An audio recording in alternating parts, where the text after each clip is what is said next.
What's up guys, my name is Angel. This is part 2 of my talk with Giorgio, aka Mr. Rip, an Italian friend living in Switzerland with a net worth of currently over 1.3 million euros. In our first video together, we mostly talked about his high-paying job at Google, which allowed him to become a millionaire within a relatively short amount of time, and what made him quit what others would consider a dream job. So in case you missed part 1, make sure you check it out. Meanwhile, today we're going to be talking about his living expenses in Switzerland, and we're going to compare those to what my wife and I spend in Austria on a monthly basis. In the end, your regular monthly expenses determine how much you need to have saved up and invested in order to retire early. And while Giorgio's 1.3 million euros would probably be enough to retire in most countries in Europe, that doesn't seem to be the case in Switzerland. Let's find out why in the video. As usual, if you enjoy videos like this, don't forget to smash the like button, and if you'd like to support me or Giorgio, you can find all the links in the description below. Welcome back, Giorgio. Thank you very much for taking your time again for our second video together. And this time we're going to be talking about living expenses in Switzerland versus Austria. Okay, yeah, good. Thank you for having me. So with your over 1.3 million euros in net worth, you said that that's not enough to retire in Switzerland, to be financially independent in Switzerland. In Austria, it will be more than enough. In Switzerland, apparently it's not. So I'm really curious to know what your living expenses are like, and maybe we can do a bit of a comparison. Yeah, sure. Let me grab my spreadsheet.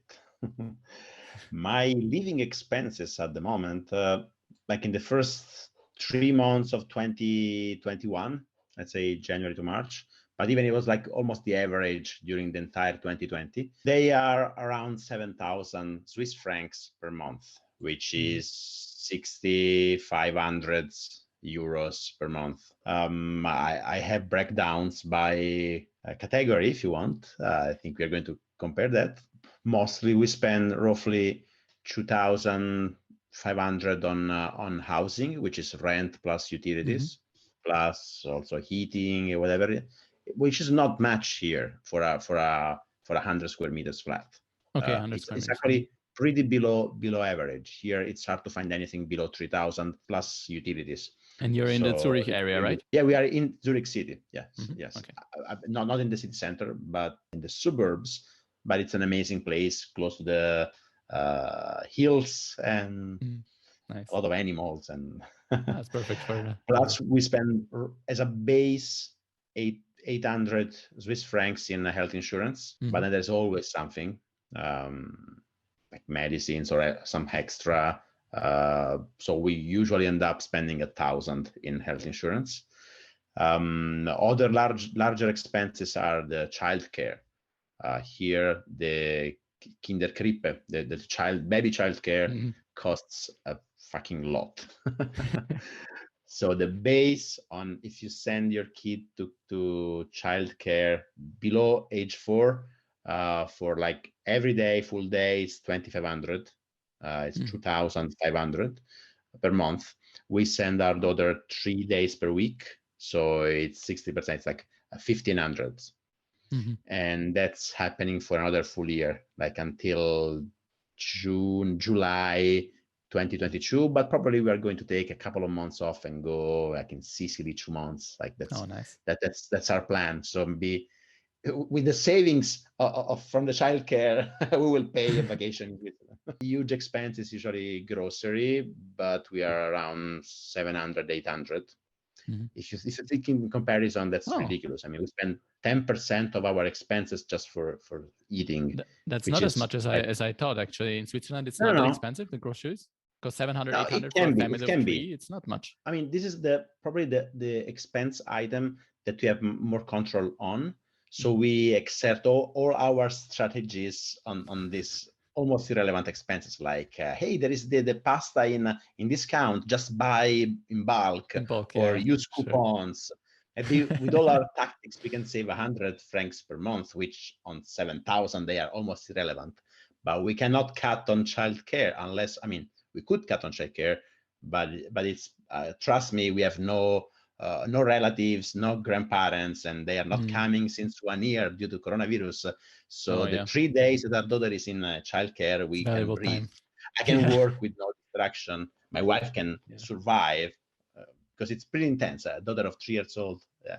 And do you also go to restaurants or something? Is that like in addition to the food expenses? Yes, I mean, Like not now, maybe. During the entire 2021, we spent so far 500 in restaurants. It's not zero, like takeaway or food delivery.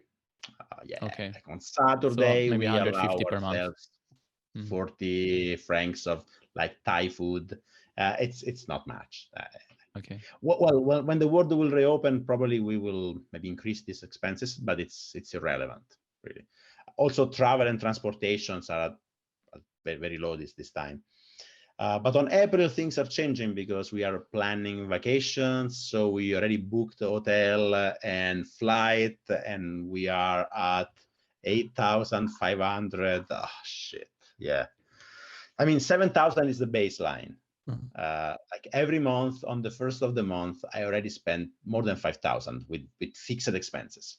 So yeah, it's pretty annoying. It's a big difference. Yeah. So for What us, about our total monthly expenses for the two of us is around 1,400 euros, and that including my like. Okay, actually now for my wife it's a bit less because she doesn't pay social insurance anymore as a self-employed because she's now employed. So it's probably closer to 1,300 euros per month, which it's our runway or burn rate. Amazing. Yes, I agree. Amazing. We're really lucky with our apartment, for example. That's a big factor. Salaries are more than compensate this. Right? My current salary is more than double than my expenses. That's true. But it doesn't matter when you think about early retirement. When you think about early retirement, what matters is how much you spend and how much money you saved, plus other bureaucracy and rules for the country you live in. For example, Switzerland is not very friendly to early retiree because if you are here, if you retire here, you still have to pay social contributions on your own based on your wealth. And like at 2 million, let's say you reach 2-3 millions, you need to pay like 15, 20,000 per year in social contribution, which is like another expense you should count for. Wealth tax or something like this? There's a wealth tax, yes, which is like 0.3%. It's not very huge, but you should deduct this from your safe withdrawal rate if you want to live off your investments. And there is also another issue, which is if you don't have an active income, they will consider your investment income your income. So you start paying taxes on capital gains, which we don't pay if you're employed. Let's say here you are you don't have many incentive to be not employed. That it's it's not the best place where to early retire. But I would assume that you have a lower tax. Do you have a lower tax bracket if you, let's say, you just need 40,000 per year or something from your investments? Probably. Okay. Yeah, sure. You have lower tax bracket. I don't know if, I've never been there. I don't know if you are wealthy and you live off your investment income, how would they consider this? Let's say the year the market goes plus 30%, you might have like a 500,000 francs gain, and then that's taxed not at low tax income. Okay. And you don't get many discounts when the market goes down. So maybe you should redo the math if you want to retire here. So how much do you think you would need in Switzerland to retire with your current living expenses? Maybe 4 or 5 millions. Oh, wow. Everything considered. If I just project my decided safe withdrawal rate of 3.14, like pi percent safe withdrawal rate on my current expenses, I would get like 3 millions. But then if you consider taxes, social contributions, wealth tax, and everything else, maybe 4 millions at least, at very least. And that's more like a fat fire approach, right? Well, that would be like comfortable. I would call it not a fat fire, like a regular fire in Switzerland with a family. They say that when your kids go to kindergarten, so they start going for free because it's free here, your expenses will drop significantly. Even if a teenager kid costs more than a kindergarten kid, they will never reach the cost of childcare. So maybe now we are experiencing the highest expense level in our life, unless we have more kids. Do you have a car, public transport? What do you do in Switzerland? No, I don't own a car. We might consider in the future to buy one. I move with like bicycle or public transport. Nice. which is like relatively cheap How compared to much the is other like a expenses. yearly ticket for public transport in Zurich? Yearly ticket in Zurich is around 800 Okay. Swiss francs. Only for the zone 110, which is Zurich. If you want to move out, then you have extra tickets, but it's not that expensive. It's like 80, or if you pay monthly, it's like 80, 85, 87. I don't remember. You get like some discount if you buy the entire year, like of course, Yeah. but it's not that expensive. Okay. In Vienna, it's 365, so it's quite a bit cheaper. Quite a different. Yeah, In Vienna? 360 euros. Yeah. 360. Yeah. Oh, like €1 per day. Yeah, but if you buy monthly tickets or weekly, they screw you. You pay a ton of money, and Oh, really? the week always starts on Monday, so you can buy a ticket on Friday, and it's only valid until the end of Sunday. No, It's that ridiculous. sucks. That sucks. Here, I usually do, when I used to go to a physical place to work, I was doing like 6 months of like monthly abonnement. And then the other 6 months I was using the bike, unless in the evening I want to move with the family. So in the end, I was able to spend roughly 500 per year. But maybe this is also another optimization that doesn't make sense. Like my friend says, just buy a yearly ticket, so you don't even have to think about it. While I was thinking, okay, if I take a daily ticket now, I can reuse it tomorrow morning because it's 24 hours.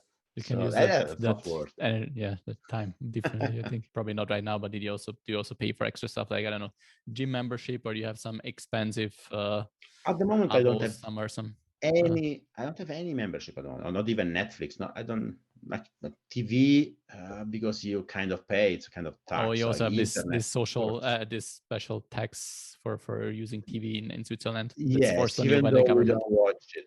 Yeah, we same have in Germany like, and Austria. It's crazy. Here, I mean, as soon as you have you have the option to use it. I think even if you just have a smartphone and you live in a cave, you need to pay for the smartphones as well.